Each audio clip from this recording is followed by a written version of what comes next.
for you. The spell will keep it from wilting. She said you would need it for the journey ahead.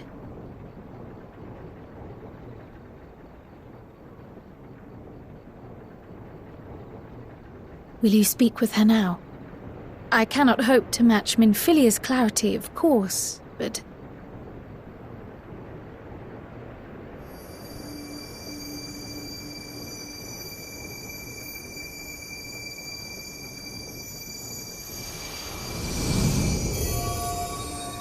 Thank you.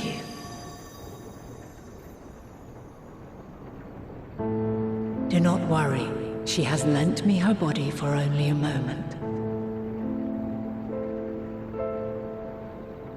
Just as I could not save the first from the flood of light, it has become arduous for me to interact with the physical world without assistance. Though I might converse with you for a time, the incorporeal form I assumed on the ship would be incapable of casting even the simplest enchantment. It is in the depths of the ethereal sea, the place to which all life returns, where my influence is greatest. After Minfilia's sacrifice on the first, it was to the sea, here in the source, where I ferried her soul. I wished that gentle spirit to find rest in the world she loved so well. Her, and another who may yet have a part to play, though that will depend on you. Take the flower, walk free, for you are free, to go where you wish, to believe what you will.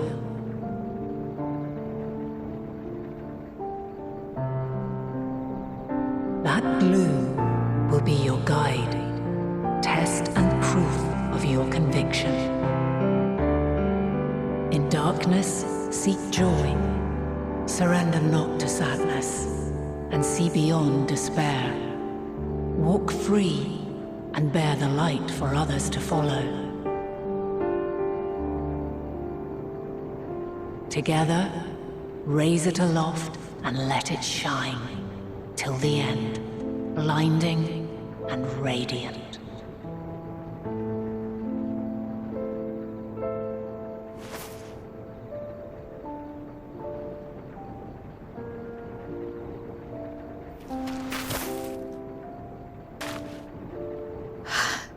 That was all too brief. Already she seems so far away.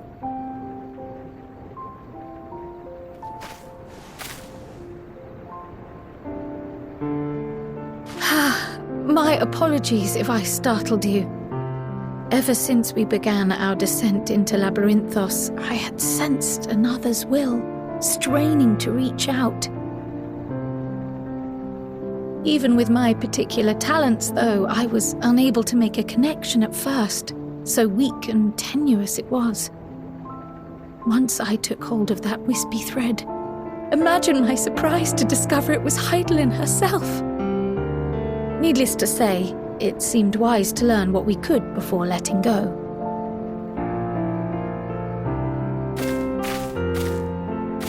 Her answers were more cryptic than I would have liked, but at least she left us with a guide of sorts, that unusual flower.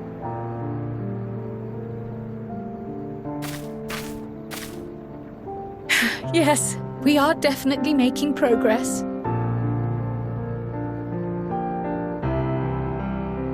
You can't be serious! We've done nothing wrong!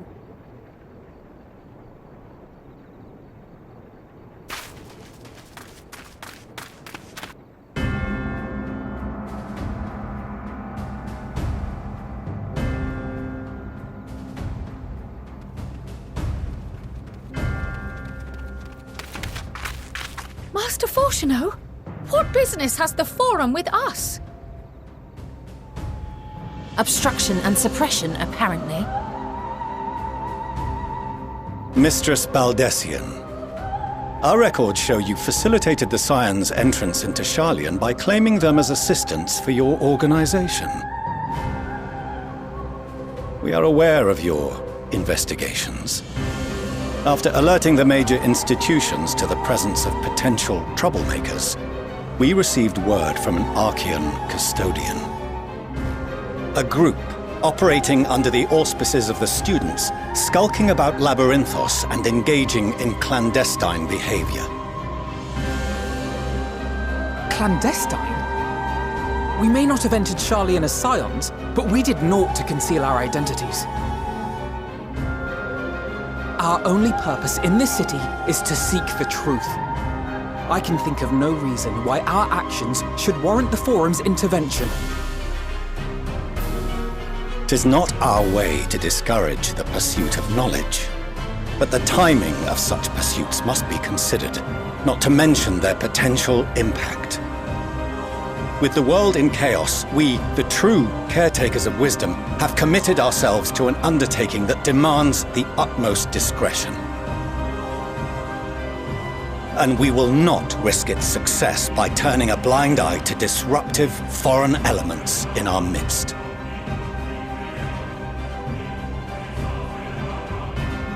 What, then, is to be our fate?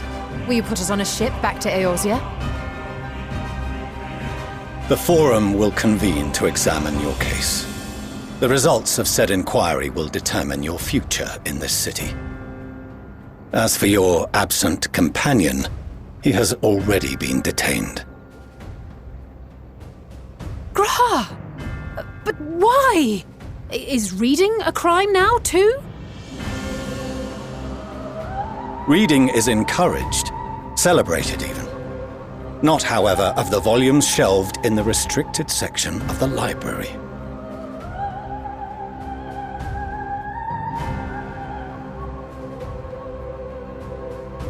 Refusing to comply will only make matters worse. Let us instead treat this as an opportunity to open a dialogue with the Forum.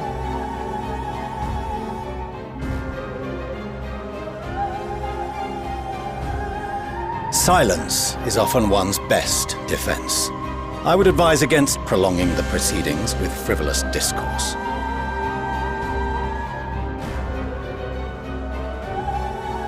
But enough.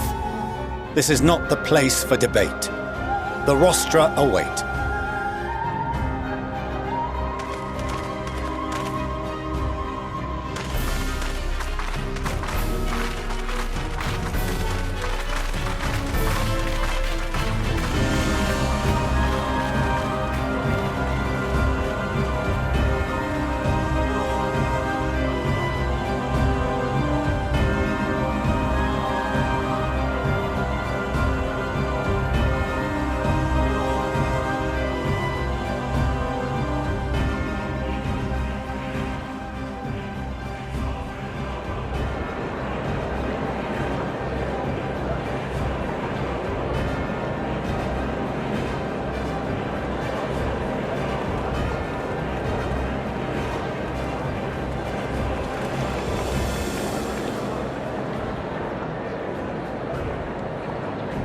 Forgive me. I was careless. We would have been detained regardless. This way, at least, we managed to stay together. I trust your time within the Forbidden Archives was well spent.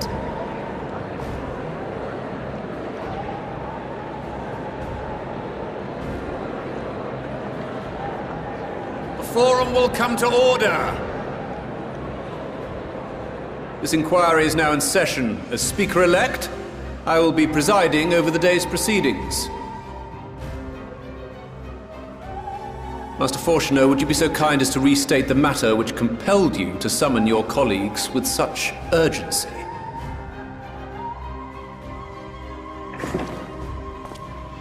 As you are all aware, we recently denied Eorzea's request for Sharlayan assistance.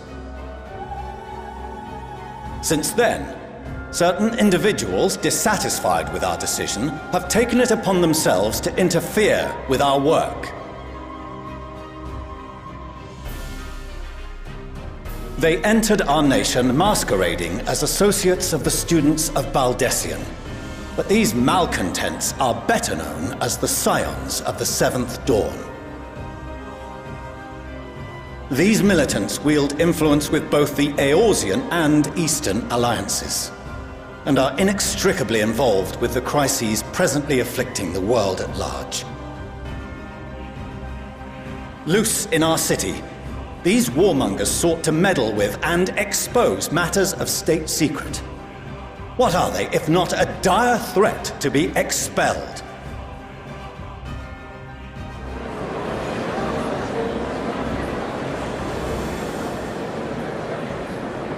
You have tarnished the good name of the students. Galuf would be ashamed.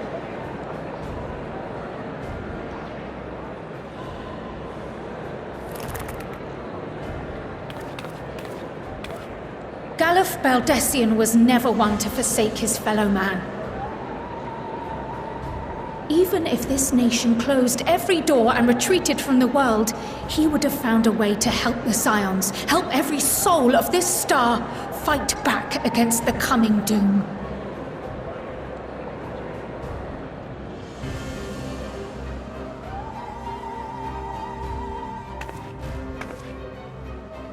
A terrible enemy stands poised to lay waste to all we hold dear.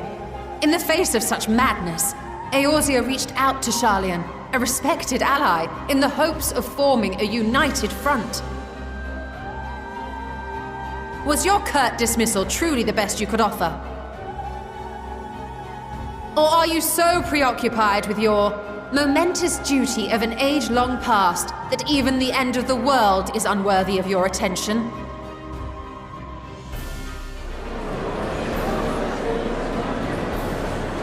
Whence came this revelation?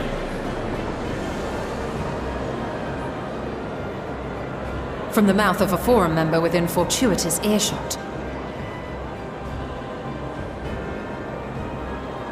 Then it seems your findings support my own.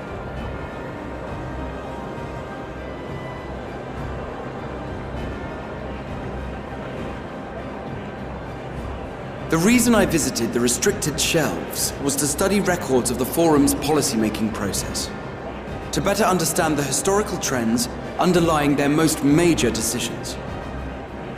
At first glance, the positions of neutrality in war and the accumulation of knowledge above all else appear constant and consistent, the unchanging pillars of Sharlayan society.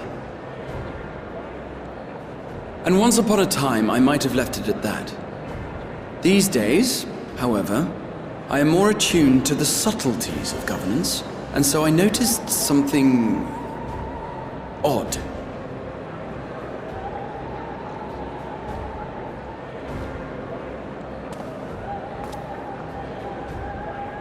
From a particular point in time, the purpose of these policies shifted. No longer was knowledge preserved for the benefit of society. Rather, society was to be gradually reshaped to ensure the preservation of knowledge.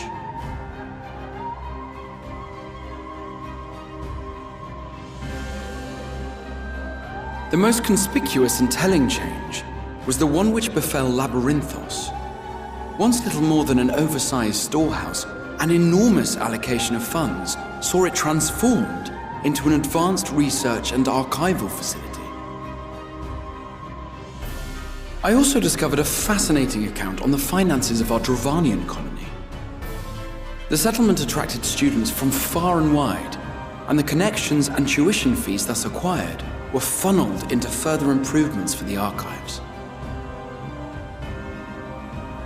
Now, there is no question that our nation's progress is tied to the acquisition of wisdom. Nevertheless, the vast resources diverted for this purpose borders on the obscene. But returning to the matter of when, our change in course appears to have been made some 270 years ago. The very same period when Sharlayan scholars in the hinterlands began a formal study of the ethereal sea. You found something, did you not? And whatever it was, gave rise to your oh-so-important duty. Mind your tongue, Archon. If you had seen,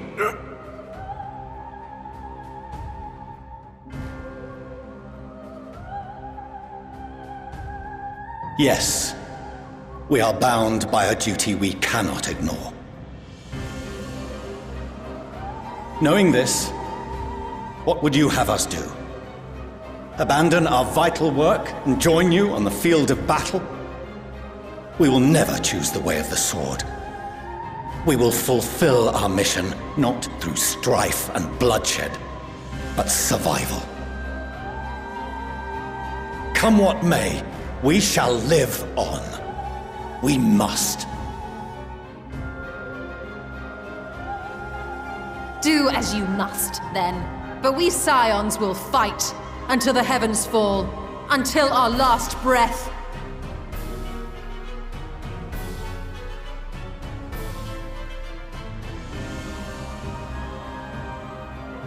Such misguided zeal.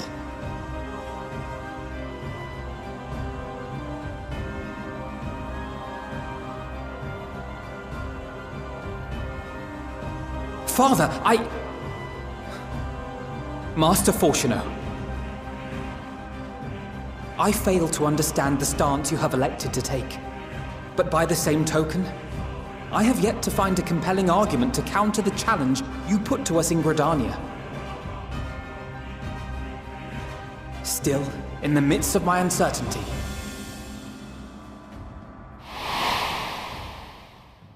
I must trust in myself to do what is right, as others have chosen to trust in me.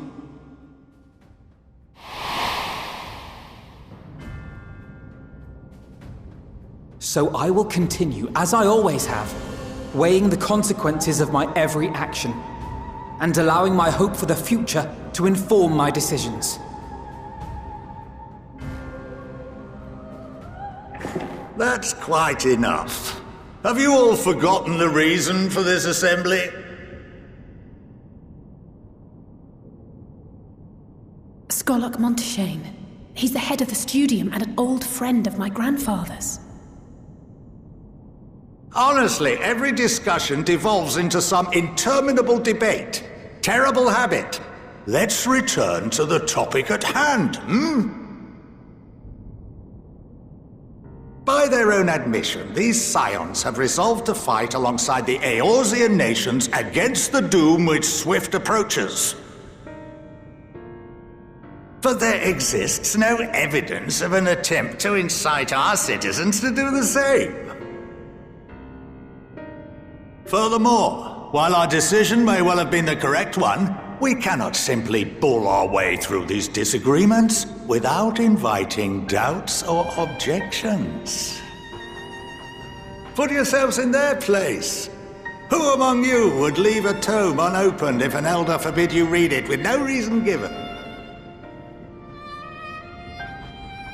Now, if we're to quell further discontent, then we must conclude this matter with a fair and even hand.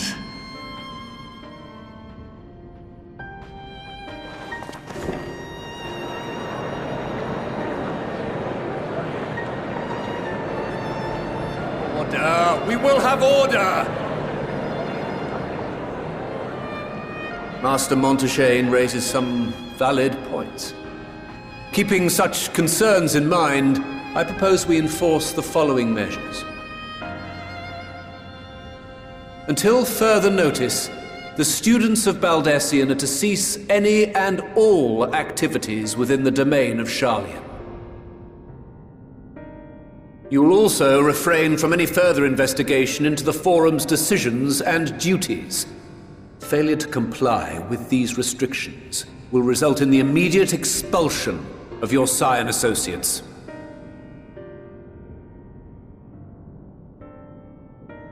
Let us put this judgment to a vote. All in favor, raise your hand.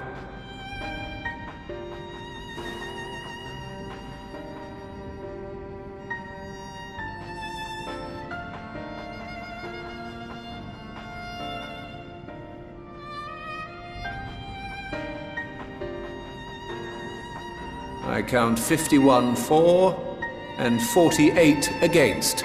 The proposal is passed. Students, scions, you have heard the Forum's judgment. Pray abide by it, or face the consequences.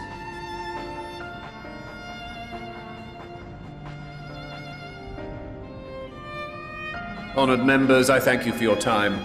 This inquiry is concluded.